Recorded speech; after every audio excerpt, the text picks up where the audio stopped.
Hey everyone, I'm Megyn Kelly. Welcome to the Megyn Kelly Show. The election was just 1 week ago, and Mar-a-Lago is now the center of the political universe. As president-elect, Donald Trump is quickly making picks for his next administration. Will it be Senator Marco Rubio as Secretary of State? The New York Times broke the story. We haven't yet seen a Trump truth on it. He's starting to get congratulations now from people like Byron Donalds, who's a surrogate for Donald Trump, and is also a Floridian. And some are kicking his name around as a possible Rubio replacement in the Senate. So maybe it's just a matter of time. Maybe it's not correct information. We just don't fully know until we hear from Donald Trump. Or maybe we'll know in just a bit, because I'll be joined by another U.S. Senator from Florida, Rick Scott. He is here to talk about the leadership elections that are happening tomorrow morning. This time tomorrow, he'll be in the U.S. Senate, and they'll be voting on who's going to be the next Mitch McConnell. You know, Mitch McConnell, of course, now the minority leader. And now the Republicans have won control of the Senate, so they need to find a majority leader. Mitch McConnell has already announced, he did, I think it was February, that he's going to be stepping down. He's going to stay in his role as a senator, but he's going to be stepping down from leadership. And there's a bunch of, there's some palace intrigue here, because John Thune and John Cornyn are his chief rivals, Rick Scott's chief rivals for this role. And they're seen as more establishment. Rick Scott is seen as more Trumpy, more MAGA. And he's got a lot of support. Elon tweeted out his support for Rick Scott. Tucker tweeted out his support for Rick Scott. You've got a bunch of pro-MAGA fans on X pushing for Rick Scott, but then you've got a lot of people who are not on board. I think Josh Hawley is backing Cornyn, and Thune is reportedly the quiet favorite because he's well-liked amongst the senators. And it's a secret ballot, you see, so they can vote for whomever they want. Anyway, it's all getting kind of interesting. Will these other senators who aren't as pro-MAGA as Rick Scott push the Trump agenda? Can they be relied upon to stand shoulder to shoulder with Trump as he gets through his legislation, some of which undoubtedly will be controversial? Or will they be fair weather fans? Will they be more Susan Collins-ish or Mitt Romney-ish? That's the concern by some. Rick Scott is, of course, getting a ton of support from the online right. And we're going to ask him all about what he thinks the dynamics are at play are. He's in an interesting position in this interview because he doesn't want to alienate his fellow senators, right? But he definitely wants Thune and Cornyn not to win. So this will be kind of a fun one to listen to. Don't miss a moment. Subscribe to this show on YouTube and follow me on Insta, Facebook, and X. If you're tired of the same old coffee from the big mega corporations pushing their woke agendas, listen up. It's time to take a stand and support a brand that truly embodies American values, Blackout Coffee. They stand with hardworking Americans who believe in family, faith, and freedom. They roast some of the most incredible coffee you will ever taste. It's really delicious. Using only premium grade beans, roasted and then shipped to you within 48 hours, so you know it's fresh. And for the cold brew fans, Blackout Coffee is excited to announce the launch of their 2 new ready-to-drink cold brew coffee latte options. Don't settle for less. Make the switch to Blackout Coffee. Head on over to blackoutcoffee.com/MK or just use the code MK when you check out for 20% off your first order. blackoutcoffee.com/MK. The code is MK. Join the movement, taste the difference. Remember, with every sip, you are supporting a brand that stands for America. Be awake, not woke. In the meantime, I want to get you up to speed on all the things that are happening in the world news-wise. Let's just start with what's happening with FEMA. An extraordinary development here over the past couple of days. So FEMA, as you know, is responsible for helping Americans in the wake of natural disasters, including the hurricanes that we saw come through Florida twice, and the first one hit North Carolina badly too. And there were claims by Donald Trump and others that FEMA was not getting help to Republican households intentionally, like that they were skipping over Republican households and ignoring Republican households. And this led to a spate of articles on the left by the New York Times and others saying, these are lies. There's no evidence.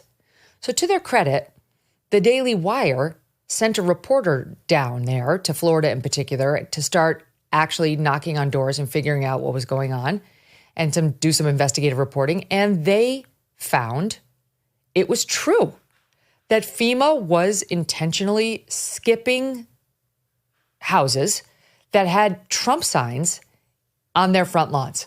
It's pretty remarkable. And not only that, but they found internal correspondence showing the supervisor, the FEMA supervisor on site, telling people to skip the houses with the Trump signs. So it seems pretty clear. What did FEMA do? They fired the woman. And now the woman, she's a supervisor who was fired, and it's all in writing, it's her telling them to skip the Trump houses, the ones with the signs. Now the woman's speaking out saying, look, I'm a patsy. They told me skip the Trump signs houses. And she's claiming this all had to do with, a house here or there didn't want her help or said something not nice to the FEMA workers. And therefore it was a safety issue, which sounds like a complete CYA. If you really don't want FEMA there, you're supposed to paint like a purple X on your house. And then FEMA knows not to come. A Trump sign is not a purple X. And just because some Trump supporter says to you, what are you doing here? Or I know you guys don't like Republicans, or something less than I love you, FEMA, doesn't mean you get to skip them, madam and FEMA. So the only question really to be investigated at this point is how high does this go? Because she's saying it went up higher than her and that she's being scapegoated, and how much rot needs to be cleaned out at FEMA. Because political messaging from one of the people that they're not huge fans of FEMA is not grounds for skipping their homes, and nor are their Trump signs. So we need to get to the bottom of what's going on here, because there will be more natural disasters. And just because Trump is president-elect doesn't mean he will instantaneously be able to get to the bottom of the rot that's in so many of these federal agencies. The absolute loathing for him, yes, and for the right half of the country. Okay, in other news, Kamala Harris in the news this week for, among other reasons, having run her billion-dollar campaign down to the studs when it comes to her cash. She's reportedly $20 million in debt. We told you the story the other day. Well, now the reports are that she blew the vast majority of that last $20 million on stars. Now, so far, we've only had one star deny receiving a direct payment, and that person is Oprah Winfrey. The reporting is, and we've seen the verification via various publications, that Harpo Productions, her production company, was paid $1 million for that farce of a town hall that Oprah put on. What a joke. So Oprah's production company got $1 million to put that thing on. Now, it was on TMZ today, either TMZ or one of their, contractors caught up with Oprah and said, hey, heard you got $1 million. She said, no, I didn't get paid anything. She didn't mention that her company got $1 million. You omitted that, Oprah. It was like threading the needle. So she didn't take personal payment, she claimed. Now, look at this set. That cost $1 million, and the Kamala Harris campaign paid for all of it. And it looks like a nice set. They've got all the video monitors. I don't get it. Why wouldn't Oprah have used her production company, her set? So maybe that's what it cost. Maybe to do a photo shoot or a sit-down town hall with Oprah Winfrey, it cost $1 million damn dollars. Let me tell you something, people. This is yet another piece of evidence that Oprah Winfrey is fake news. News people do not require the campaign to pay us so we can interview them. I did a town hall of sorts in this election when I sat down with the Tim Walz stolen valor former colleagues. Do you think I charged them to set up the set? No, I didn't. Megyn Kelly paid for it, the Megyn Kelly show, along with SiriusXM. F these. What is happening here? It's just a way of lining your pocket. Like, wink, wink, Oprah, sure would be great if you would set up this town hall for us and we'll pay you $1 million for your beautiful set. And then maybe you could endorse us. There is a report out now that, oh my God, who was it? Which performer got $5 million for the song and dance they did? Beyonce? No, I thought it was somebody else. Anyway, no, it wasn't Beyonce. It was one of these other performers. Who was the one early on in the blue suit? She got up there and did all of her dancing. It wasn't Cardi B. Yes, Megan Thee Stallion. Yeah, there's a report that she got $5 million for this. Now let's find out whether she denies it, Oprah style. Oh, it's $5 million for my outfit. Who else got paid by this campaign? And why won't Oprah just tell us the truth? Her production company got $1 million. Then there's a report that $100,000 of the money went to build the set for the sex podcast girl. That when Kamala Harris went on with a sex podcaster, the Harris team paid $100,000 for this. Would you look, if you are listening to the show on SiriusXM, please, I beg of you, go to YouTube later. Go to 10 past the hour, and you tell me how this cost $100,000. If I give you $100,000 to redo your home, you could probably redo half of the rooms in it with lovely furnishings for that. This is reportedly a hotel room. Can we show it again? One hotel room. This is what they did. They've got little letters that have the name of the podcast. They've got some lights and some books and some plants. How did that cost $100,000? So this is either the case of absolute waste where nobody mined the shop, and Democrat donors, you might want to pay attention to that, or there's some sort of fraud going on here where the Harris campaign was paying people off. I don't know which it was, and we should find out the full accounting because the campaigns are not allowed to keep this secret from the rest of us. We're supposed to know what they spend the donors' money on. So we will wait to hear how much it really costs to get Oprah to behave in the following way. SOT 5. Thanks for joining us for this very special event, Unite for America! Where are you? Chris Rock is in the house. Jennifer Lopez! Where are you, Jennifer? Yes! Julia Roberts, where are you? And Miss Meryl Streep is in the house. Please welcome Kamala Harris!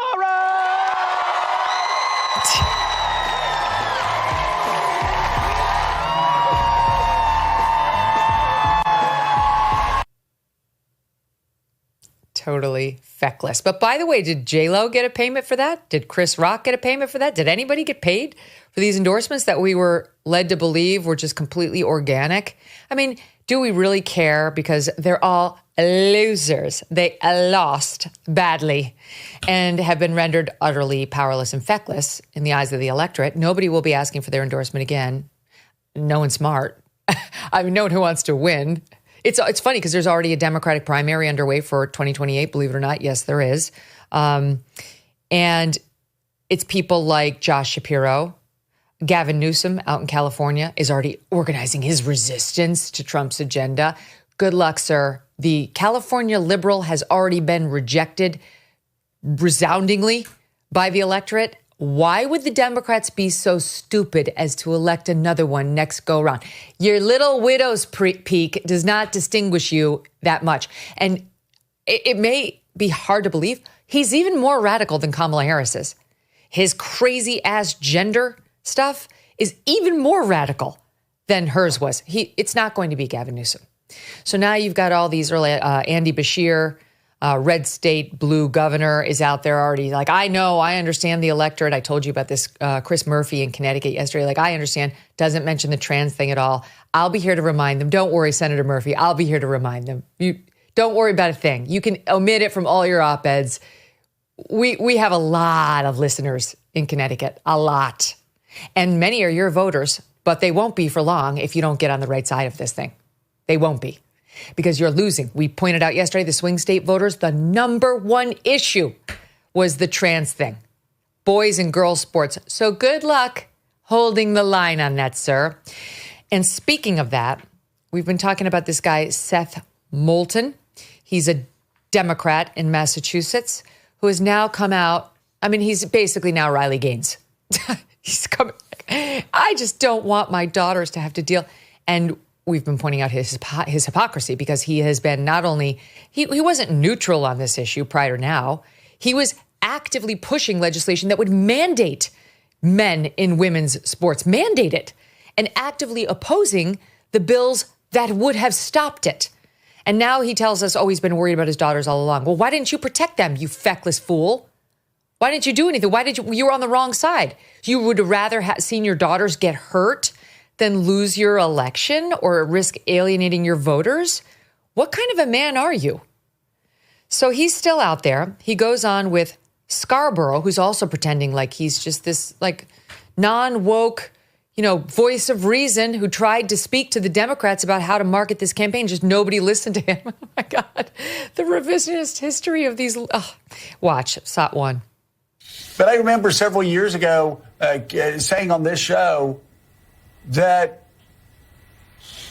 a male who transitions after puberty should not compete against young women, young girls. 85% of Americans agree with that. That doesn't make them hate mongers. Maybe you will never understand why that issue, why the border issue, why the crime issue, why all of these other issues, the defund the police, as James Carville said, all these things added up. And this is just everything that's wrong with this cancel culture. They're canceling the views of a vast majority of Americans. The founders had this crazy concept called freedom of speech. We can't talk about these tough issues. We're never going to win on them. And guess what? You know who's going to get hurt the most? It's trans kids. That's what Harris's problem was. She didn't have a response to this issue because she was so afraid to even raise it. Okay. What side are you? How are the trans kids going to get hurt? The girls are going to get hit the most. The girls like Peyton McNabb in North Carolina with the traumatic brain injury and permanent paralysis. This guy will say anything. These politicians are absolutely ruthless in how they will say whatever they need to say, depending on which way the wind is blowing. Don't believe them. Don't believe them. This guy's facing backlash already, this Seth Moulton.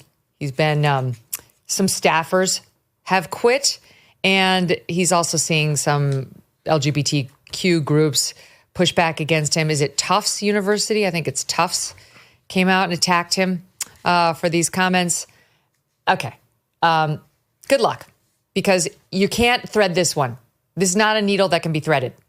You cannot say that this is for the protection of trans kids. This is for the protection of girls. You're going to have to learn how to say it like you did the first time.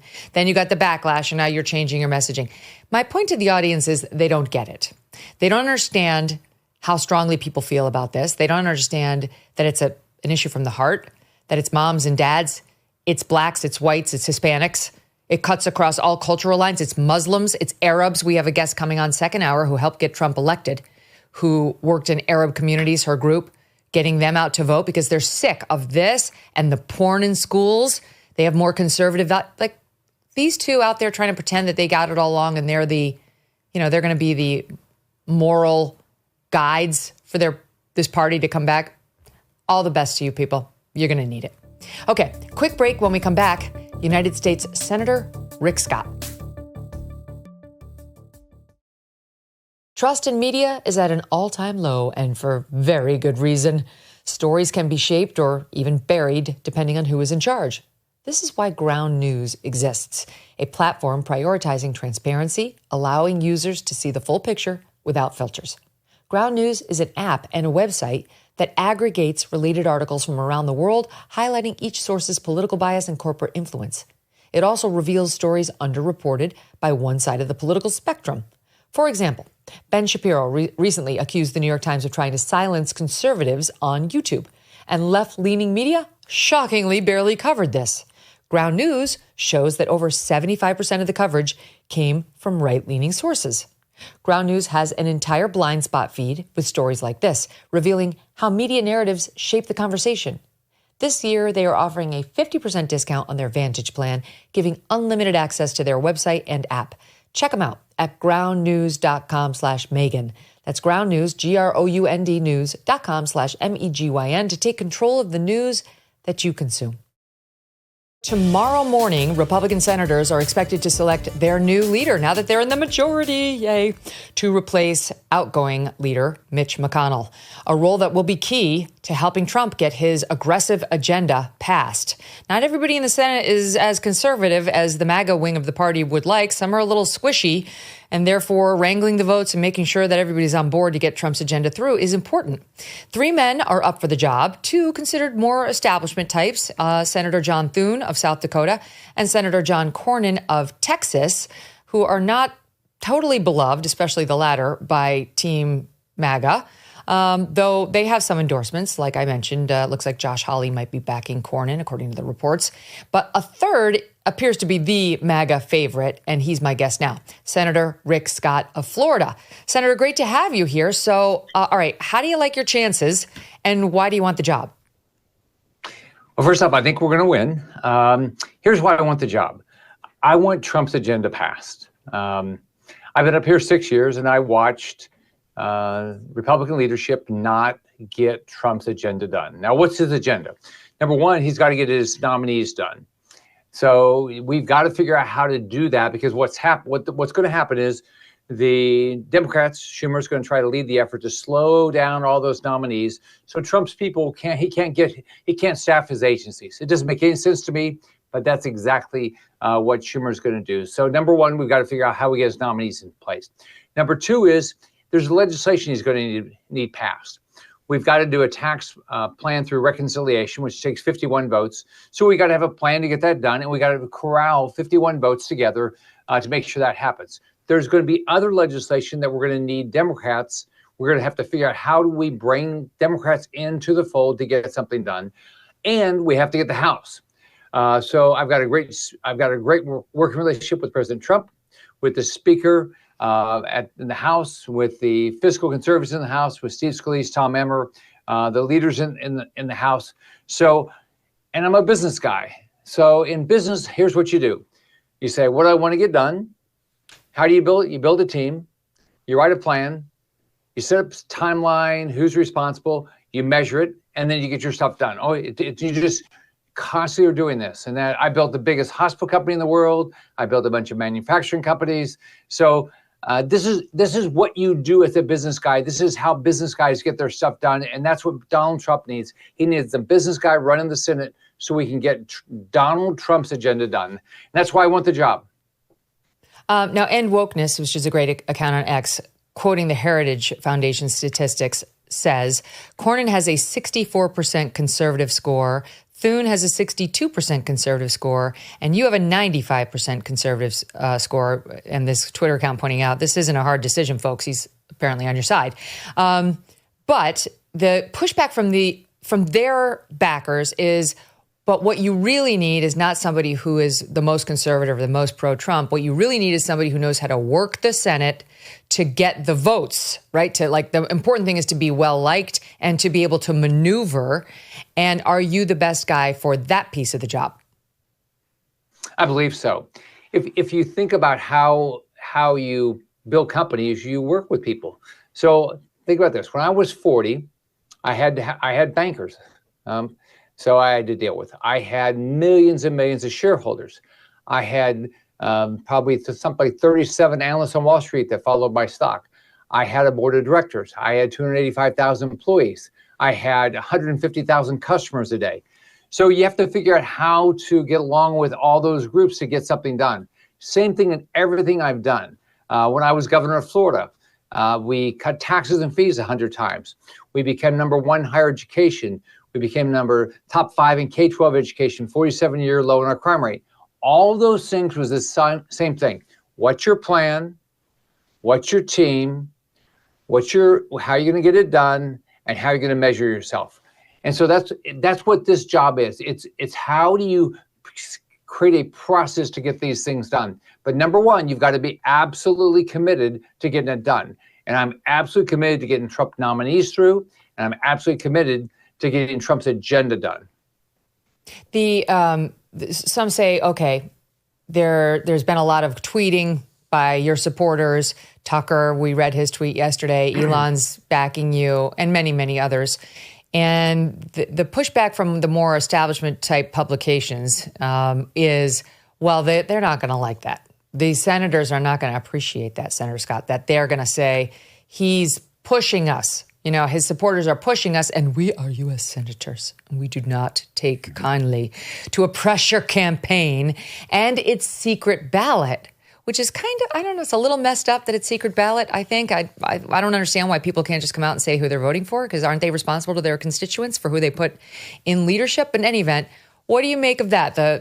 Are you concerned about possible pushback to what some may perceive as pressure? Well, number one, I think it ought to be an open ballot. We ought to know how we're going to tell everybody how we're going to vote. Everybody knows when I vote for a judge or vote against a judge. So that's number one. Number two is, we're U.S. senators. We're supposed to represent people. We're supposed to get feedback. That's why I have 9 offices in Florida. 1, to help them. 2, to get feedback. That's why, I make it easy for people either to email me or text or call the office. I want feedback from people. So my experience up here is people want to get feedback. Of course, you like everybody to agree with you, but they're not going to. So, but my job is, I got elected to represent people and to tell them how I'm doing it and to be consistent with what I told them when I was campaigning. I just went through a campaign. I told people what I was going to do. And now my job is to go do everything I can to make sure that happens and take all the feedback that people want to give me. But I'm very appreciative of all the support I've gotten from Tucker Carlson, Elon Musk, and Robert Kennedy, Laura Trump. So I'm blessed with a lot of support, and I'm very appreciative of all that support. Trump himself has not yet said who he's backing, if anyone. I think he's wisely trying to keep good relationships with everybody because he doesn't know how it's going to come out. What's your thought on Mitch McConnell? I know that he's not very popular among the MAGA base. We know this, though he's been hugely instrumental in getting these 3 Supreme Court justices of Trump confirmed and so many judges on the federal bench, which is something I watch as somebody who's into the courts. But what's your thought on him? Because there's been a lot of blowback against him and also a suggestion that this vote is taking place too soon. Well, number one, I ran against Mitch McConnell 2 years ago.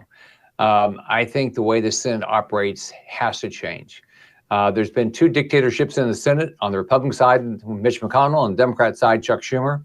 I believe we got to treat all senators as equal. We've got to listen to them. We've got to let our bills go through committee. We need to have a robust amendment process, and we've got to help. Let me just stop you there, because the average person doesn't know what that means. So the way he gets legislation through versus what you're saying you would like to do, explain that. Well, he and Schumer would just sit down and negotiate themselves. We just did a continuing resolution, which I completely oppose. We shouldn't be doing those. And it was done between Mitch McConnell and Chuck Schumer without the input of every senator. They expect us to vote on this. We ought to have some say in it. They're going to try to cram an omnibus down our throat. It's not going to go through a committee. We're not going to be allowed to have any amendments to try to make it better. They're just going to say, nope, this is your stuck, vote up or vote down. That's all it is. Last year, they did this at Christmas. Over $1 trillion, gave it to us at 1:30 in the morning. Schumer and McConnell gave it to us, expected us to vote on it by 9 o'clock in the morning that nobody ever read. So it ought to go through a committee. A bill ought to go through a committee where there's plenty of input from outside speakers, from experts, and let other senators say, oh, no, I can make it better with this amendment or this amendment. And then we ought to bring it to the floor, and we ought to have a robust amendment process to say, oh, no, I think we ought to change it this way or that way. And what's been happening since I've been up here 6 years, is either McConnell or Schumer, they'll decide on their own a bill. They'll bring it to the floor, won't even go through a committee. We'll have no amendment votes. So my only choice is to say, either I like it or I don't like it. I can't improve it. So it makes it, so it's like we're just little robots here. So I think you should respect everybody. Everybody worked their butt to get here. We represent our states. I represent Florida. I respect everybody's vote to represent your state. You mentioned Florida. I got to ask you quickly, what do you make of this report that FEMA fired this woman now who was skipping the houses with the Trump signs in it? Now she's coming out and saying, I'm a patsy. It goes up much higher than me. I was ordered to do it by FEMA. Allegedly, she's claiming in response to some threats they purport to have received from a house or two with the Trump signs. Well, we'll find out. I'm on the Homeland Security Committee. We ought to bring people in. We have to bring her in, bring her supervisors in. Let's get to the bottom of this. No one should be discriminated against. This is your tax dollars. This is a federal program. We had a lot of people hurt as a result of the storms we've had over the last 2 years. And FEMA needs to do its job and needs to help everybody. They've got a variety of programs. Everybody should be helped, whether you're a Harris supporter, you're a Trump supporter. This doesn't make any sense. But look, I'm glad that FEMA fired her. I think that might be in my 6 years. That's the only federal employee that's been fired. And nobody wants to fire anybody, but come on, you don't do your job, you get fired in the private sector. You should get fired in the public sector. Mm-hmm. How deep do you think the anti-Trump sentiment is in federal agencies like FEMA? I mean, we've seen some evidence inside FEMA just from this story, but from other stories too. But there are so many executive agencies that Trump is now going to be in charge of. He is the chief executive. And, last time it was such an issue of the so-called deep state, however you want to label it, working against him. Do you think that's softened at all, or is he up against all these same forces second time around? Oh, it might be worse. I just finished my campaign for re-election, and I asked people, do you feel comfortable that the federal agencies, whether it's Secret Service or Homeland Security or the FBI, are going to tell us the facts of what happened with the shooting of President Trump at Butler? And not one hand is raised. So the American public has completely lost support of the federal government because it has been politicized. I mean, look at all these lawsuits against Trump. They've slandered him. They've gone after him. They've lied about him. They've done, everything under the sun. And so it's going to be a lot of work. That's why we have got to get his nominees done quickly, so he has people in there to try to fix these agencies. When I became governor of Florida back in January 2011, I had to go in and I had to replace agency heads. And sometimes more than once to find people that are willing to do the job. I got elected on an agenda, and I said, look, I'm going to appoint people that believe in my agenda, and I'm going to do it for the time period I'm elected. I was elected for 4 years at that point. I said, for those 4 years, I'm going to appoint people that believe in what I explained to the public, and they voted for me. That's the same thing with Trump.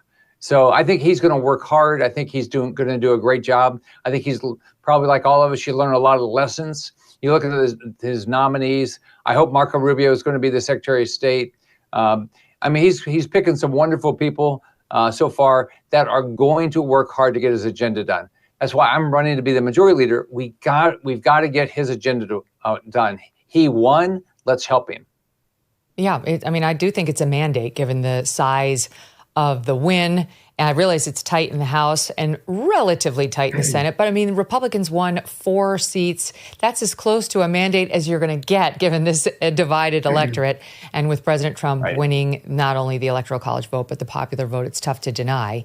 You mentioned Rubio. That's not yet officially confirmed, but we believe he's going to be the one tapped by Trump for Secretary of State. Any thoughts on who should replace him? Oh, gosh, I have so many colleagues. There's wonderful congressmen and women in Florida, whether it's Marie Salazar or Mario Diaz-Balart or Carlos Jimenez or Vern Buchanan or Laura Lee, Kat Kamik. There's so many. Gosh, I'm Byron Donalds. I'm going to forget somebody's name, but we've got so many great members of Congress that any one of those would be a great pick. But does it have to be? Walk me through how that would go, though, because the House is tight. The Republicans only have, we think, the voting goes on, right? But we think we're going to land with a 4-seat majority, same as they had last time, which is tight. So we can't keep picking off Republican congressmen and women for these administration posts because it eats away at the House majority. And then there's a process to replace them, but everything gets slowed down. So do you think that counts against nominating or, elevating a congressman? It could. It slows it down. But we've got a great Attorney General, Ashley Moody. We've got CFO, Jimmy Petronis. We've got a great Ag Commissioner with Wilton Simpson. There's some wonderful people that have gone through the process, been elected statewide, that would be great picks to be U.S. Senator. And then there'll be another election in 2 years for, All right, let me throw something crazy out there, Senator Scott. Something crazy. This is crazy. Ron DeSantis? Oh, I said it. Yeah, I think he can appoint himself if he wants to. It's my understanding. I mean, you went from governor to senator. Is there any chance that happens for him as Rubio potentially gets elevated? I don't know. I don't know if people have ever appointed themselves. I assume they have. I don't think there's any limitation on appointing yourself. So I know he would work hard if he appointed himself. So we've got a great group of talent. You can see, like in Trump and I each won by 1.4 million votes. We made Florida the Republican Party center of the country, I think. And so you can see with Trump's nominees, he's picking great people from Florida to be part of it. Susie Wiles was my first campaign manager. She's amazing. So, yeah, she's amazing. She's wonderful. She'll do a great job. She's a good person. She's a great sounding board. She wants to do good things. So she's a great supporter of Donald Trump. Can we talk about the recess appointments? Because in the discussion about Trump needs to get his cabinet secretaries confirmed. He needs to get the judges he wants on the bench and so on. He is pushing right now. It doesn't seem an accident now that because we're having this leadership debate for like a pledge that the Senate will allow recess appointments by him. And can you just explain to the audience what that means? Because most people have no idea what exactly he's asking you for. So number one, I believe that we should do it. So what happens is the president will have the authority to make appointments. And he said non-judicial, which I agree with that, non-judicial appointments, as long as we're out of session for 10 days. Now, it's been done in the past. I think Bill Clinton did over 100 appointments that way. I think even George W. Bush did almost 170 appointments that way. Barack Obama did some. The only person that hasn't been allowed to do it is Donald Trump. So I think we ought to do everything we can do to get his nominees done. We know Chuck Schumer's going to try to slow it down and prevent them from starting their jobs. So doing recess appointments, I think, is something we ought to do. We ought to figure out as a conference how to get that done. But can I just ask you, so is it the case that if you wanted to, let's say you win Senate Majority Leader, if you wanted to, could you say we're not doing any recess appointments and you could stop that? You could stop him making temporary appointments if you wanted to? Yeah, they've done it before. What they do is you never get out of session for more than 10 days. So even if you're off, you have somebody come in and you have a pro forma session. That's what they did to Donald Trump his first 4 years. They never allowed him to do any recess appointments by doing that. I believe we ought to let him do recess appointments. There's a way to do it. We should talk to him about who he wants to do. Make sure Republican senators don't have a problem with them. I think we're all going to be very supportive of his nominees. If you look at the nominees he's done so far, I think they'll easily get all Republican senators to support them. Yes. Lee Zeldin, all these individuals. EPA. Will, at least Stefanik, all of them will get 100. I can't imagine a Republican senator not supporting them.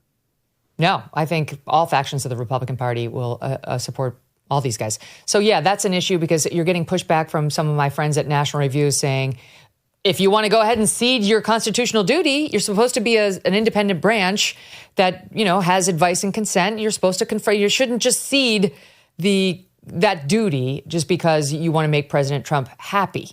What do you say to those folks in the Republican Party? I agree with that. But I think the issue is not that we're ceding our authority. What we're saying is we know that Chuck Schumer is not going to act in a responsible manner to allow Donald Trump to put his cabinet together and get his nominees in place. So if that's the case, and there is a way for the minority to slow the process down, make it very difficult for these nominees to all get confirmed, then we're going to have to figure out how do we, on the other side, work with Donald Trump to get his nominees done. So I think there's a way to do it. I think our Republican caucus will support it. I clearly support using the recess process to do it. And we can do it in a manner that we're comfortable with the people that Donald Trump is nominating. If somebody was not, we can say, we're okay with these, but not these. So, but I think we ought to do everything we can. And the other thing was, we need a transparent process so Donald Trump quickly gets everybody in place. If somebody has major problems with people, let's make sure that the Trump administration knows it right away and see if we can resolve it. As a business guy, what I always did was talk to people, find out what the common ground is, find out where the issues are, and then go try to solve them. And that's what we ought to be doing with nominees. I feel like Trump is transactional and probably doesn't have his heart set on any one particular person for any one particular role, maybe other than the ones that we're hearing about right now, right? Like his first appointments are going to be his favorites and the ones he feels really strongly about. You don't even have to confirm the border czar. That's a non-confirmed position. Stephen Miller's, he works for Trump. That's not something that needs to be confirmed. So a lot of these roles you're not going to have to get involved in. And Secretary of State, everybody in the Senate seems to really like Marco Rubio and so on. I think you're right about Stefanik. So we'll see. I mean, we'll find out how that goes. I want to ask you two other questions, if you don't mind, from the other side, why they say, well, maybe we have doubts about Senator Rick Scott, so you can convince people who need convincing. There are two objections, as far as I can tell. Brit Hume was on Fox News espousing one of them. It has to do with when you ran the group that tries to get more Republicans elected to the Senate back in 2022.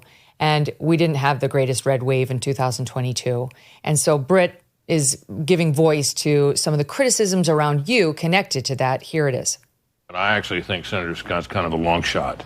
The reason being that, for example, he was the head of the National Republican Senatorial Committee in the 21-22 election cycle, raised a ton of money. As you may recall, the Republicans had a very disappointing result in those midterm elections. And there were a lot of questions about where all that money went, why it was all spent so early in the process, and how much of it was spent by Scott to boost himself. And I don't think he's close to a lot of senators. And I think this pressure from Trump world to support him is likely to backfire. All right, so we spoke to that last point already, but what do you make of that? The money and it wasn't well spent or well planned, he's saying, for those elections. Well, first off, clearly, we all wanted to get a majority and we didn't. And that, first off, let's all acknowledge we wanted to get a majority in 22 and we didn't. Fortunately, we got a majority barely in the House. But I can tell you, everybody worked their butts off to get a majority. We had candidates that worked their butts off. We spent the money to get our candidates elected. But you're right, it was a disappointing year. But I can tell you that our candidates worked hard. The people at the NRSC worked hard, and I'm glad we have a majority this time. I want to thank everybody that ran this time and what they did. And I think a lot of it was Trump ran a great race, which helped a lot of us. But you're right. I wish that we would have gotten a majority. And I can tell you, we all worked our butts off. And unfortunately, sometimes you win and sometimes you don't. Few years later, look at you now. Lastly, my pal Dana Lash, she is not your fan. You may know her. She's an amazing person, and she's very big on the pro-Second Amendment thing. And she does not like the fact that you signed a red flag law. She says that you... Hold on, I want to get her objection correctly. She says you steamrolled over Second, Fourth, and Fifth Amendment rights as governor, that you backed amnesty. And there is a group called the American Firearms Association that wants to know whether you would support waiting periods on Second Amendment rights, whether you would abolish the ATF. They've got some concerns about whether we're going to be looking at more red flag laws under your leadership or whether you're pro-2A enough. Well, first off, I'm a big supporter of the Second Amendment. I believe in the Second Amendment. I believe it's very important we defend the Second Amendment. So in Florida, what the legislature passed was a bill after the Parkland shooting that basically said, if you're threatening harm to yourself or threatening harm to somebody else, You can go, somebody that knows you can go to law enforcement, and law enforcement can go to the courts, and the courts for a short period of time can say you cannot have that weapon, but they have to go to the court system. It has to be done by law enforcement, and it's clearly not permanent. It was passed by the Florida House and Senate. I left 6 years ago. They've decided not to repeal it because it has worked in Florida. We put a lot of effort in to make sure we had a lot of school safety in our state. We've added law enforcement in all of our public schools. We've added a lot of barriers. We added mental health counselors. We did a lot of things to make sure our schools are safe. And this was one as a result of the 17 people died at Marjory Stoneman Douglas. And if you talk to sheriffs in our state, it's worked. It's kept people safe, and it has not infringed on anybody's Second Amendment rights. Okay. That makes sense. I mean, you should go on her podcast because she'll have some tough questions for you on this that I don't have because this isn't really my issue, to be perfectly honest. But yeah, that's one of the objections. The thing that I wonder about, Senator, is will we see any difference? You know, Thune and Cornyn, they've said some negative things about Trump. I mean, I've seen that. They kind of ripped on him when E. Jean Carroll came out. They haven't been like staunch defenders of his. Unlike yourself. But they are Republicans, and it's not like you versus a Democrat. So, like, why should people care? You want to get Trump's agenda through, yes, but won't all three of you get Trump's agendas through? You would hope so. Well, both John Thune and John Cornyn are friends, and they're colleagues. I've worked with them for 6 years since I've been up here. So I just tell you, my background as a business guy completely, which is, I think the way you get things done in life is you create a process, you create a team, you measure the living daylights out of results. I built the largest hospital company in the world. I built a variety of manufacturing companies. I was the governor of Florida. We became #1 in higher education, top 5 in K-12 education, 47-year low in our crime rate. We did it we built a team. We worked every day in a process, and we measured things. That's my belief. That's what we need going forward if we're going to get things accomplished. We've got a lot of problems to get accomplished. We're spending 40% more than we take in. We haven't balanced our budget forever. We haven't passed budgets. Our military is woke. We got an open border. So we've got a lot of problems. So it's going to take somebody that wants to create a process and go sell this to get it done. And I've done this my whole life. That's how I've gotten all my stuff done. Think about it. I'm a kid that grew up in public housing, born to a single mom. I figured out how to create processes and build teams to get things done.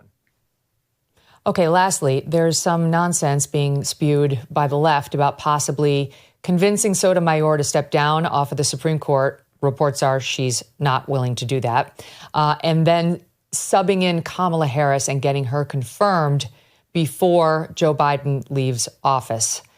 Is this anything that could actually happen with the U.S. Senate's approval between now and his departure?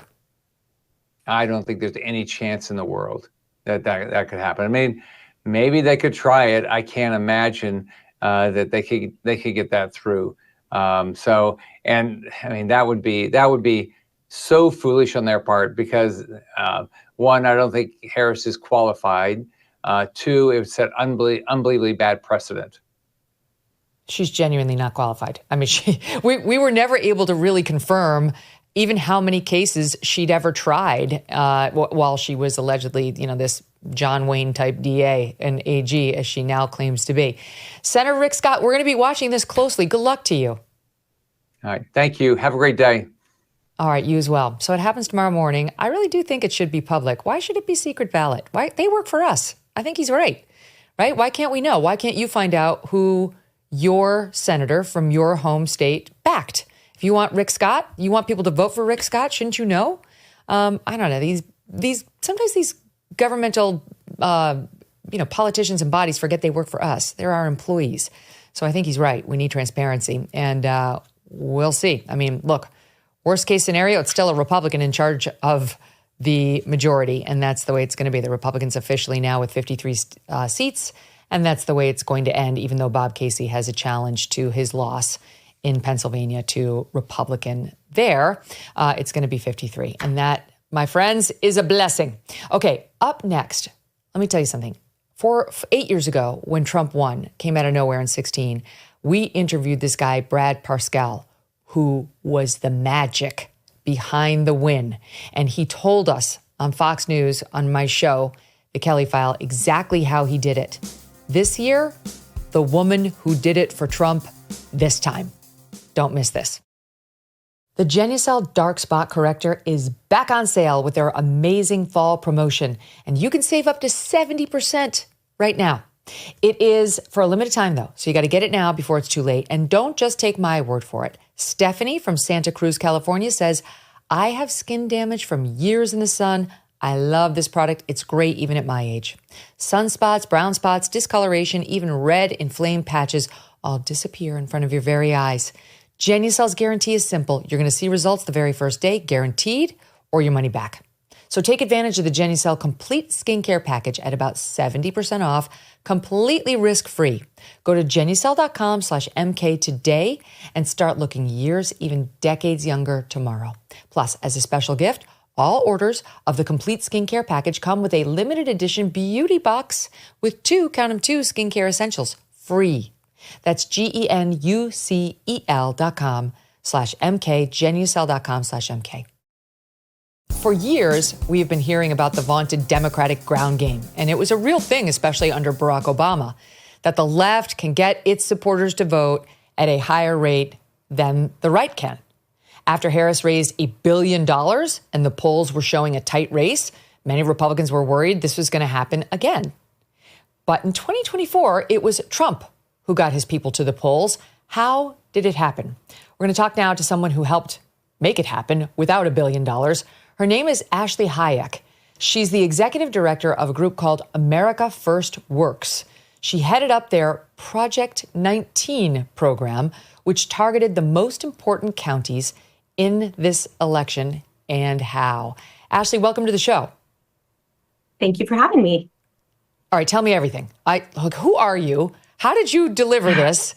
Most people don't know your name. It's not like a name that was out there all the time, like our friend Charlie Kirk or like Elon's group, but we knew was canvassing and trying to get voters out. Ashley Hayek. Who's Ashley Hayek? What is this group? How did you get pulled into this?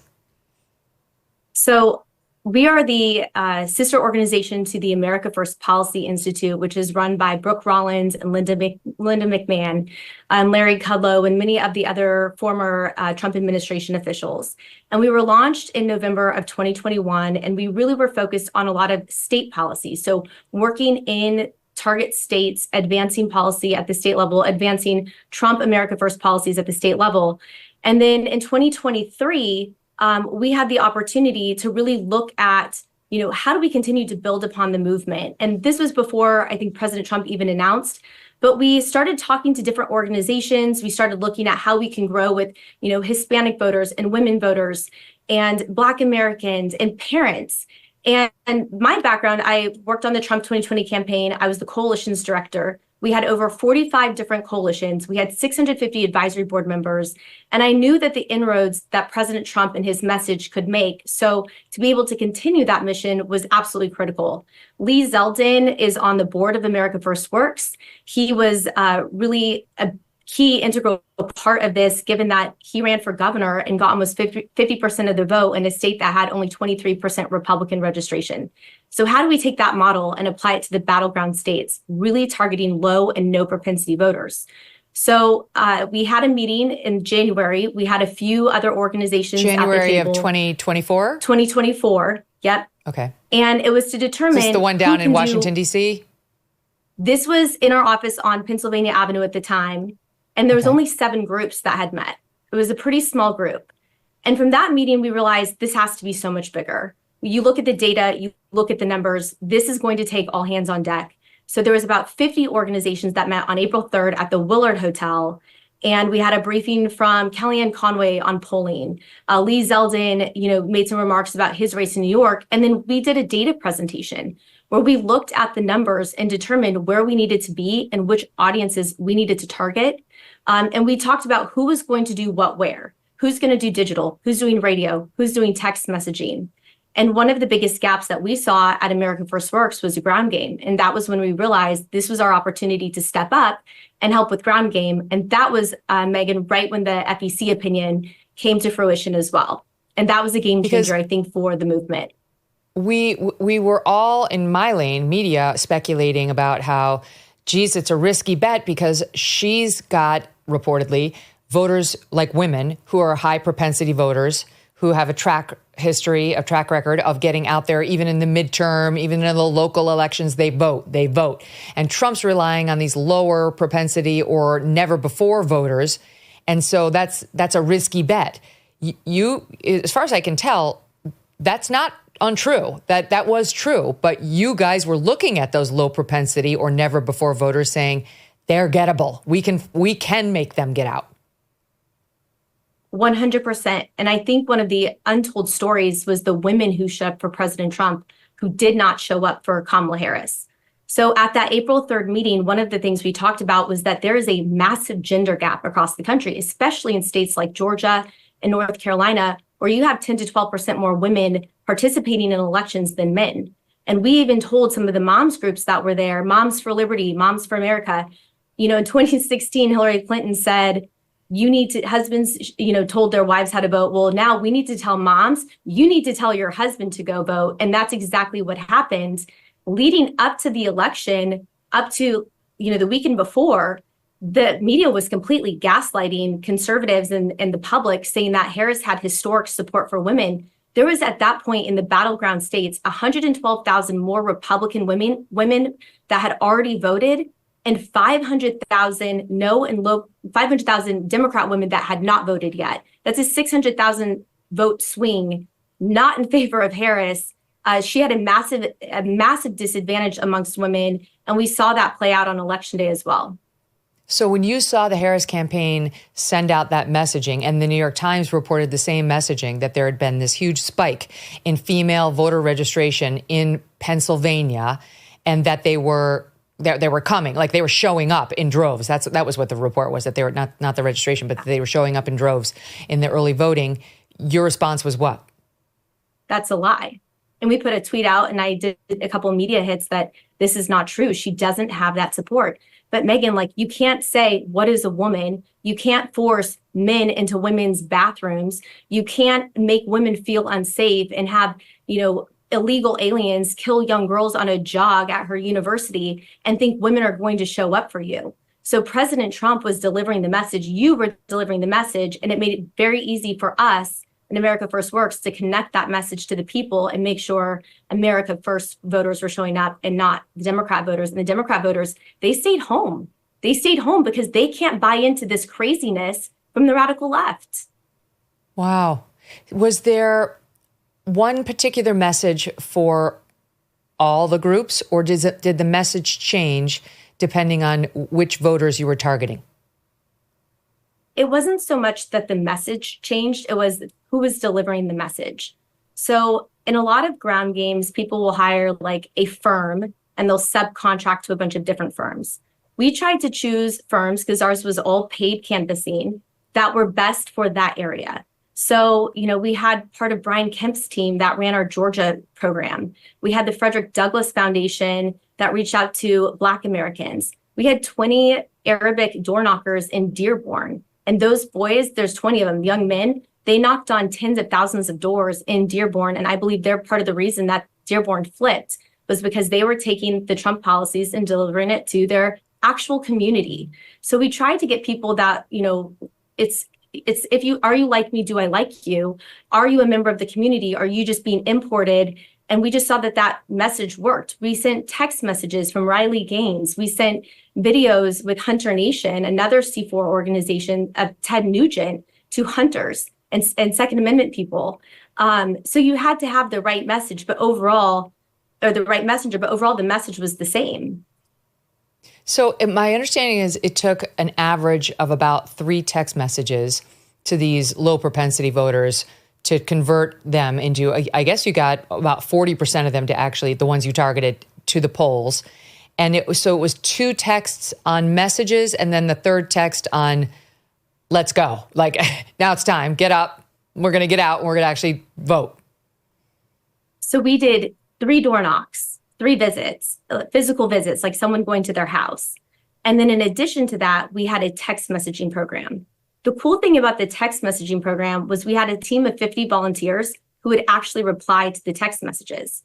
So if you got a text message from Riley Gaines, for example, and you replied back, and I'll be honest, sometimes they were just like, F you, we would say, oh, I'm so sorry that we bothered you, but we just wanted to make sure you had your polling place. And they were blown away that there was someone on the other end that was actually reading the text messages. And from there, we could have a conversation. The day after the election, Megyn, we started sending text messages out again to every low and no propensity voter who's Republican, Democrat, and independent, saying, welcome to the America First movement. What do you want to see on day 1 of a new administration? Because now we've built these relationships, we have to expand our base. We went up with Black Americans, Hispanic Americans, women, youth. This is our opportunity to make sure that people feel heard and that we connect them with these policies and make this the most successful first 100 days of any administration. You know what's crazy? I know this is anecdotal, but I mean, the youth vote did turn out for Trump in a way that it normally never does for a Republican. She still won it, but it was tight. It was very tight, and it's never tight.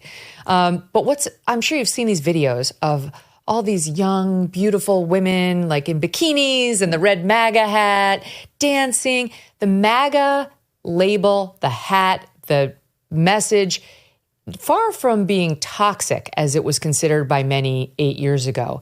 It's cool now. Like that didn't just happen. That was the result of, yes, President Trump, but also these door knocks and the constant messaging from people like you.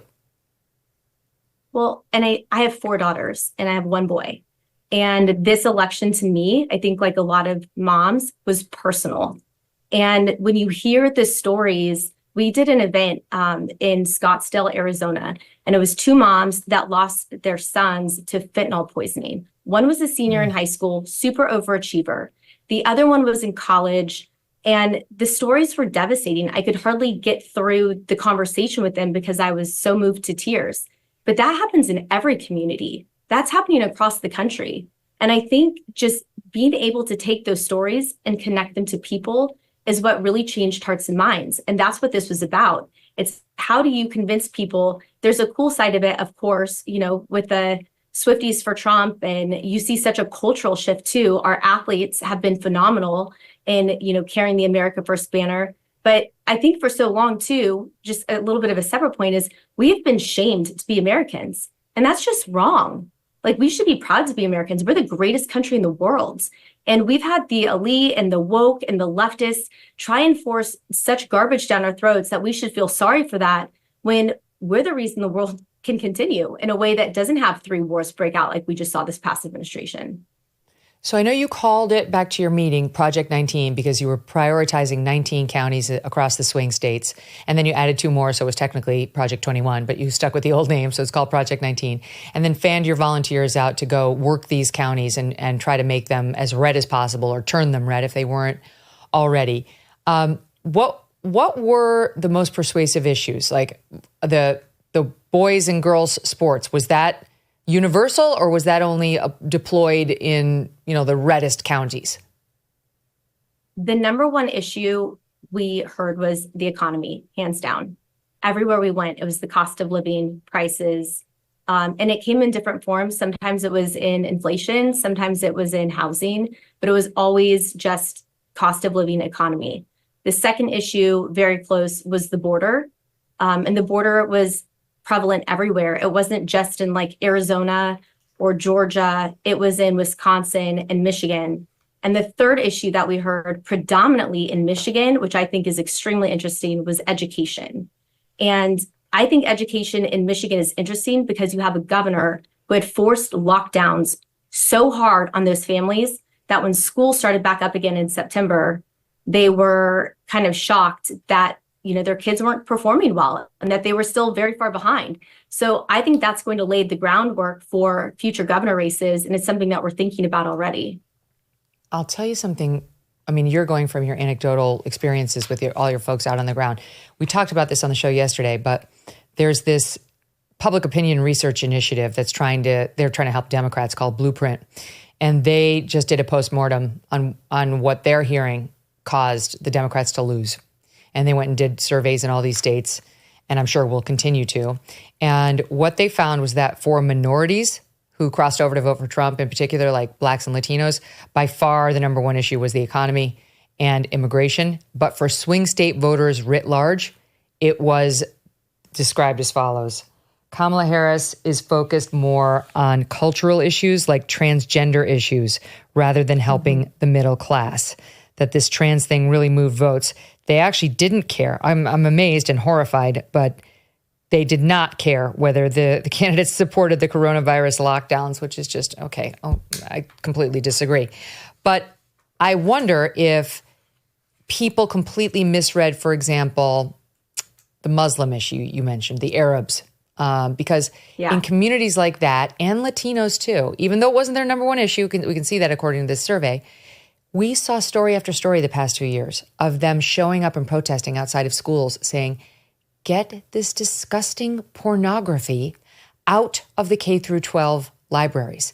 And then 60 Minutes did a whole piece with Moms for Liberty trying to say it wasn't happening and that they were just making this stuff up.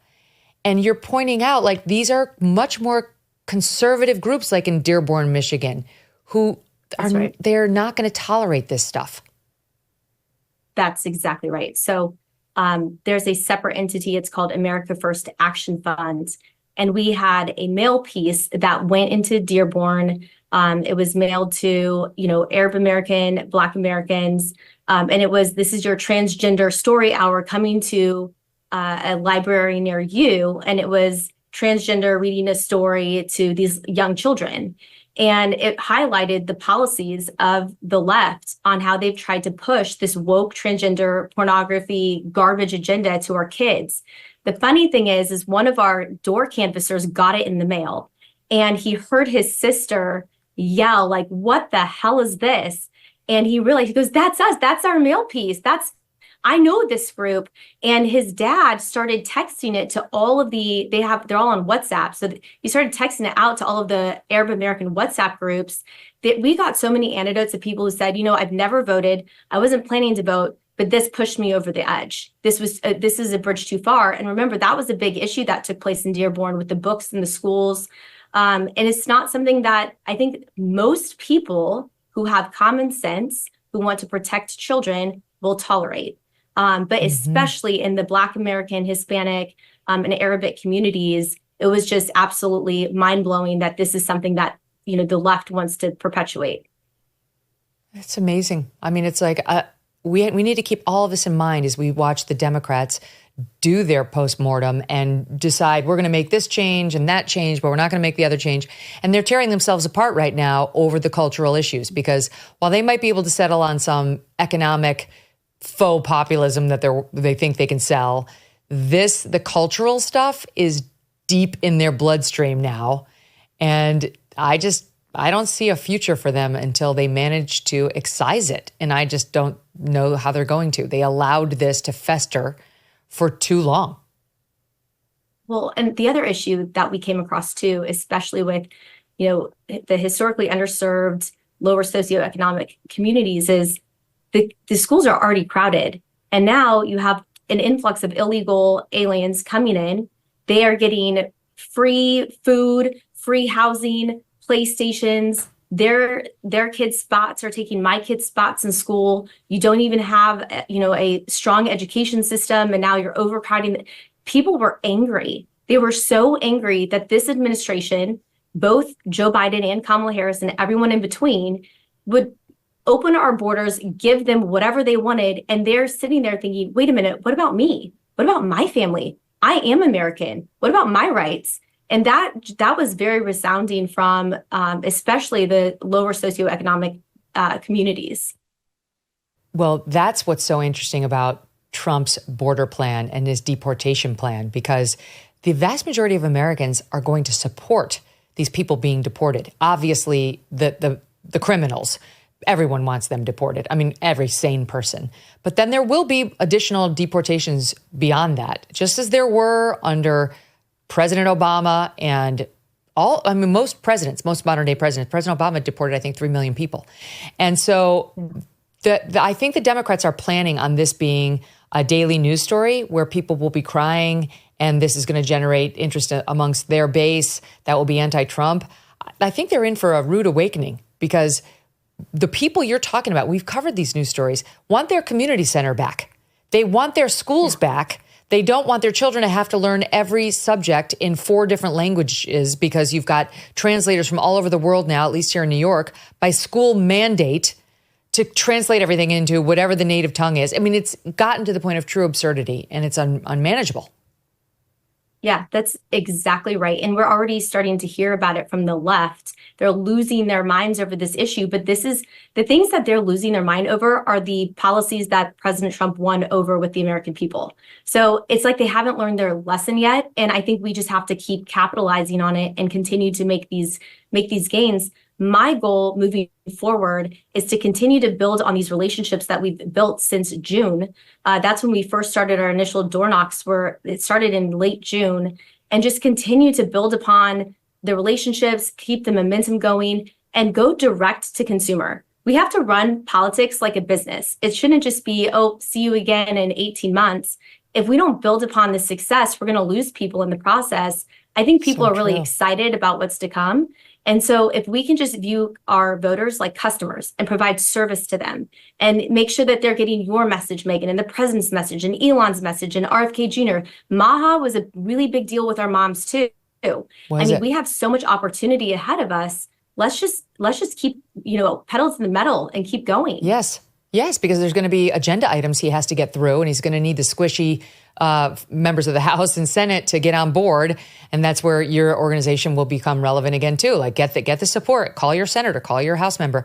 Let's talk about the Kamala Harris ground game, because this is very interesting. Like, what happened? What happened to the vaunted ground game? My team pulled this great soundbite of Wajahat Ali, leftist commentator on CNN and other channels.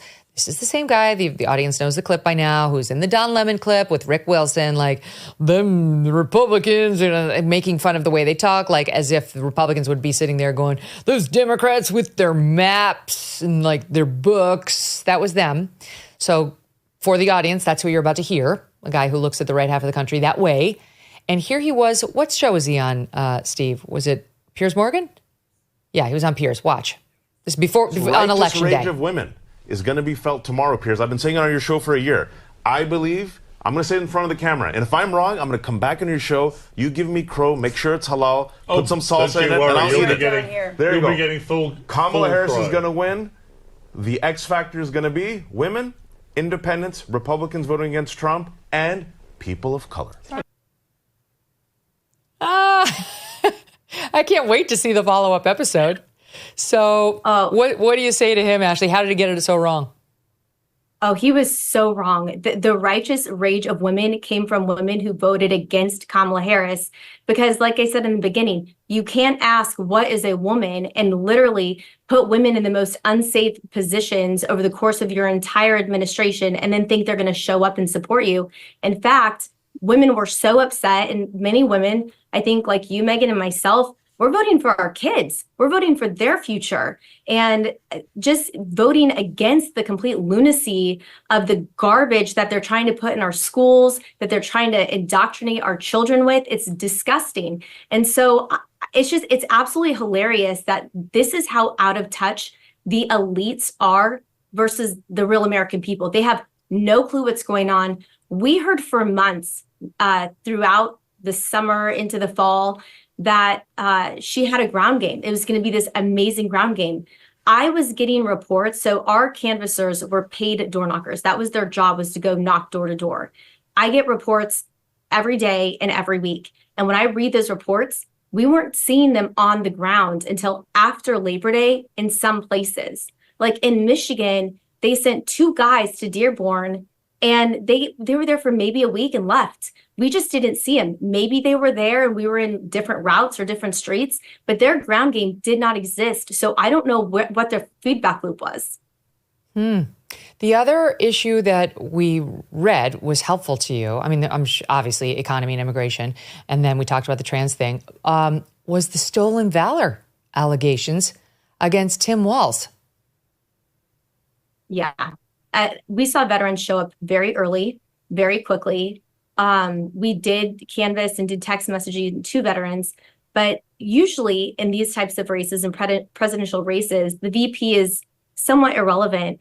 But Tim Walz was the goofiest choice. I still don't understand how I think she got stuck with him because Shapiro and Kelly didn't want to hitch their wagon to her, to be quite honest.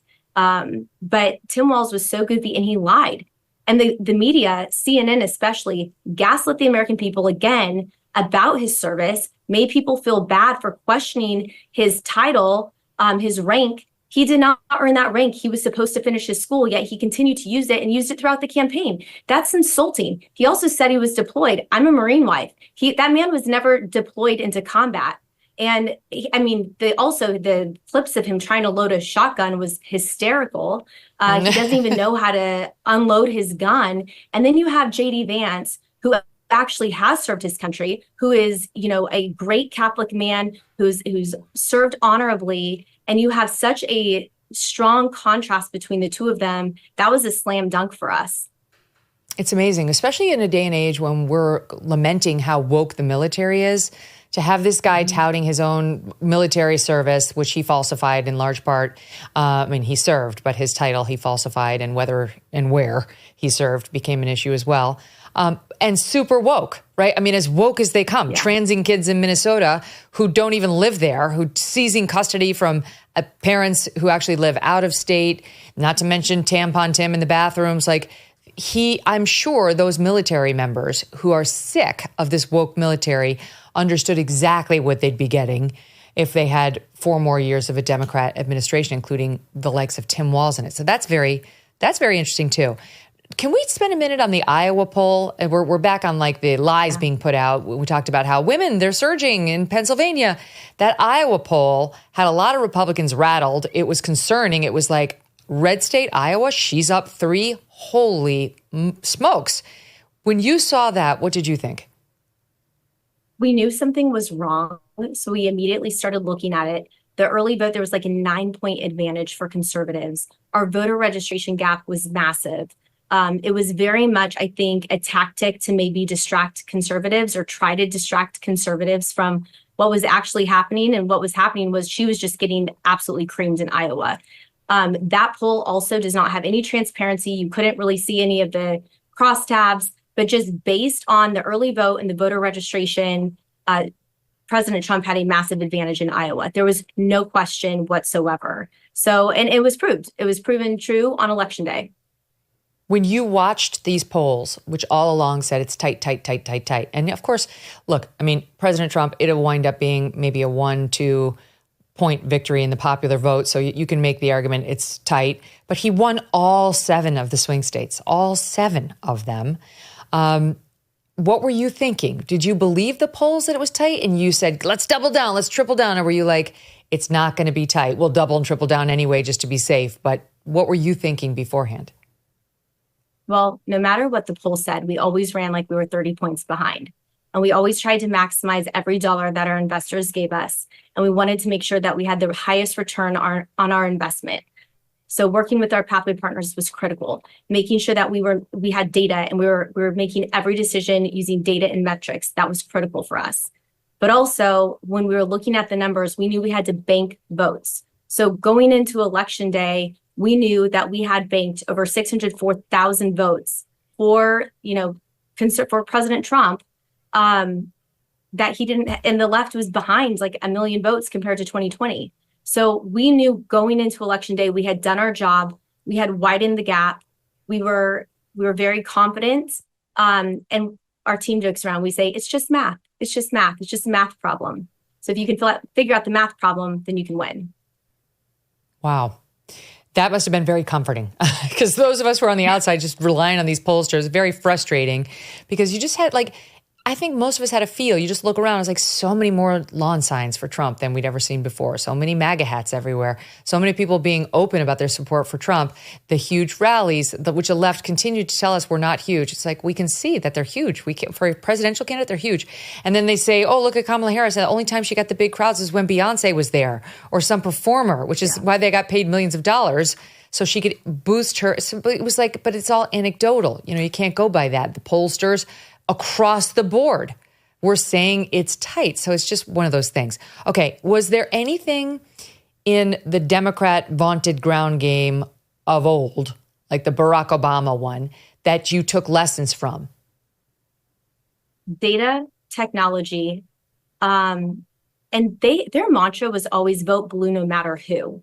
So they really focused on policies. In this particular case, we knew we needed to up our game on data. So the Democrats are very good about sharing information. And that is where I think sometimes conservatives aren't as strong. So for us, we created our AFW data command, is what we call it. And we had data shares with different organizations, including the Trump campaign. And so because of the FEC opinion, which said that we could legally work with, federal campaigns. So we legally worked with the NRSC, the president's campaign, the RNC, and some of the Senate races. That was a game changer for us because we were able to build universes based off of our data share agreement. And then we could also share that with other 501c4 organizations so that they could be successful. Because the more successful they are, the more successful the whole movement is. Like so the that Charlie was really Kirk our group, goal. like the Elon group, for example. Is that what you mean? Yeah. And I mean, Hunter Nation, they specifically target Second Amendment, Moms for America, Moms for Liberty, targeting moms, Faith and Freedom Coalition. Tea Party Patriot Action. There's so many. We ended up with almost 100 organizations by the end of it that we were working with to be really intentional. The other thing that I think was a complete game changer was having Laura Trump and Michael Whatley as the head of the RNC on election integrity. We would have an issue pop up and it would be resolved literally in minutes. It was completely different from what I experienced in 2020. That was a true game changer. Elaborate? Yeah. So if we saw an issue pop up in Wisconsin, or if we saw there was an issue with some of the ballots in Pennsylvania, for example, there was a couple people who said that a deceased spouse had received a ballot. They were able to take issue on that like right away. They jumped into action, investigated it. The Bucks County. So we started working in Bucks County in 2023, and the chair there is amazing, the Republican Party chairwoman. But in Bucks County, we had so many people showing up for early votes. The lines were super long, and they had like one person working in one of the locations. The party was able to file a lawsuit to extend the vote deadline to Friday at 5 p.m. And that was extremely helpful. Yeah. I don't think that would have happened in 2020. And it gave us extra time to, again, those relationships with those text messages, have conversations saying, hey, just so you know, there's a 2-hour wait, but it's going to be open again tomorrow at 9 a.m. if you want to come back. And that's really because there was such a quick, rapid response on any sort of election integrity issue. I have to say, it's like Laura Trump took a lot of crap when she got elevated to that position by people who are like, what are her qualifications to help run the RNC? And I remember at first saying, I don't totally understand the choice, but I'm open-minded.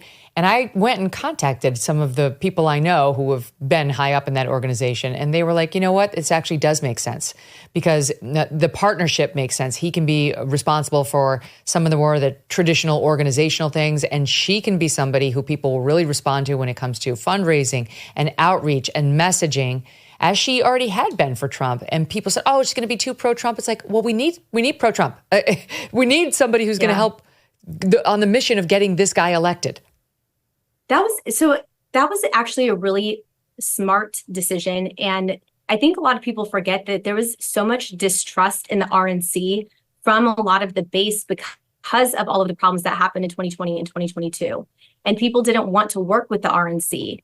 And one of the things in my conversations with James Blair or Brian Swenson, they understood that, and having Laura, who was part of the Trump family, helped bridge that gap.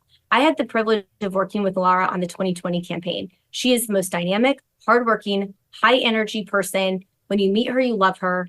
And I thought she was the perfect person, like I said, just to bridge that gap and kind of restore trust in that institution that people were just really doubting. And so having them, having the smarts of Michael Whatley, who North Carolina has run seamlessly for so long, and he knows that operations mechanical side of it, and also pull in a Trump, that was really, I think, the secret sauce that made the election integrity world move so much more smooth than in the past. No, I mean, she was roundly criticized for thinking she could do that job. And I haven't heard a lot of apologies to her by her detractors now that she's helped deliver total victory. I mean, it's very impressive. Let's talk about the numbers, because there's something interesting in the numbers. They're still counting, of course. I don't know when we're ever going to have the final count, thanks to our friends in California. But it looks like Trump will get just above the 74 million votes that he got in 2020. And that Kamala Harris will be around 10 million votes behind what Joe Biden received. I mean, think about that. My God, they just didn't want her. It was a wholesale rejection. So is this election more about Republicans getting to the polls, or is it more about Democrats saying, I can't do it. I will not pull the lever for that woman? I think there's a combination of both, to be honest. The demographics have changed, in a lot of ways, with the increase of young women, youth vote, Hispanic vote, Black vote. There's such a massive shift.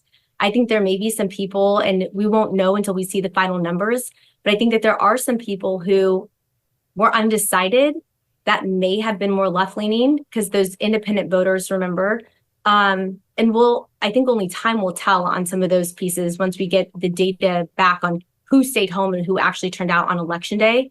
I think it's going to show that maybe more people who were really upset with, who were, independent but leaning left, they may have just stayed home and didn't want to participate. Yeah. So that's going to be, we will know this probably in February, March. I'd be happy to give you the full report then. Okay. Yeah, I'd love to know. I mean, it's fascinating just to hear. I want all the postmortems. I want to hear every single word about how it happened and what she was doing that didn't work and what Trump was doing that did. Can you explain your take on ticket splitting? Because the Republicans did not, they won 53 houses or seats in the Senate, which is amazing, but they didn't win 56, right? They lost Nevada, they lost Michigan, they lost, was Wisconsin the other one? Yeah. Wisconsin. So why would somebody go into the ballot booth and check yes for Trump, but no for the Republican Senate candidates in those states? So in a couple of those states, what we saw was there was a higher number of people Democrats who voted for the Senate candidate and didn't vote for president at all. So think about that. It'd be somebody who would go in and vote for Jackie Rosen, but not vote for Kamala Harris. So they were very turned off by such the a middle finger. Totally, 100%. And also in Nevada, you can actually choose none of the above, none of the candidates as one of your choices. So that was another interesting piece. The other thing I will say, though, is that on those Senate races, they were all outspent 2-3 to 1. So the Democrat candidates had such a bigger war chest to tell their story as opposed to the Republican candidates. And that does have a really big impact, especially in the states on those down ballot races. Well, yeah, because Trump was outspent 3 to 1 too. The latest report is he spent about $300,000 and change, and she spent $1 billion. But he had so much earned media. I mean, everyone in the world is interested in what Donald Trump is saying and doing, and he can drive the news cycle like that. Truly just by snapping his fingers. But you can't do that if you are, a Nevada senatorial candidate. It's just not the same. So the money does make a difference in those smaller races. Yeah, and in Michigan, for example, Slotkin had raised $40 million, and Mike Rogers raised $10 million. It's just astronomically different when you have that much more money. And that was a very, very close race. But again, compound that with the people who showed up and said, I'm not voting for president, but I'll vote for my Senate. And I think that was also some of the messaging, too, from, I think the pro-Palestine, pro-Hamas movement really hurt them because they had campaigned for months, the grassroots on, vote no commitment, don't vote for presidential. And it wasn't until the week before the election did they say, well, I guess we should support Kamala. It's too late. You have literally spent the past year convincing your people to sit out, and now you're going to tell them to show up. The damage was done on that point. Wow. Ashley, congratulations to you, your whole team. The Republicans are very lucky to have you. Well done. America is lucky to have this new administration. I'm so excited. Ashley Hayek, all the best. Good luck. Thank you. Wow. Incredible, right? You can change the world. Just a little elbow grease, planning, hard work. Good for her. For those of us holding our breath for the past several months, we can finally exhale. The sky seems a little bluer, doesn't it? Work can finally be done on the major issues this country's facing, one of the most significant being our national debt. The fact is, our nation's broke, and that debt is a house of cards that cannot be quickly dismantled. So the strategy remains the same. You might want to diversify your savings. This is why I want to tell you about Birch Gold. So many things are out of our control, out of our president's control for that matter. So it can be important to have a safe haven for your savings. Birch Gold Group can help you convert an IRA or 401k into an IRA in physical gold. And the best news is it does not cost you 1 cent out of pocket. Just text MK to 989898 to get your free info kit. Plus, right now through Black Friday, you're going to receive a free 1-ounce silver eagle coin for every $5,000 purchased. Protect your savings with Birch Gold. Text MK to 989898 and claim your eligibility for free silver today. You know, I was just thinking about this situation with a FEMA worker in Florida, and it's like the messaging that was sent, we've seen the internal FEMA emails now. The messaging sent was avoid homes advertising Trump. It was not avoid 844 and 846 on such and such a lane because somebody made a threatening call. This is all CYA. This is such bullshit. It was avoid homes advertising Trump. Maybe there was one bad apple. That doesn't justify ignoring homes advertising Trump, which they know. This was punitive. That's how it feels. And there does need to be a full investigation into this disgusting development in FEMA. Okay, let's get to our audience here who's calling in. Let's see. Dustin in Florida. We've had a lot of Florida stuff happening on the show today. Dustin, how you feeling about last Tuesday? We're the best. You're the best. It's true. Megyn, we're led by the best governor in the country. I mean, come on. We couldn't get it. And Trump is home here, too. So, yeah. Listen, I got to tell you, I told your call screener, I feel absolutely like a million-ton weight was just lifted off my shoulders last week.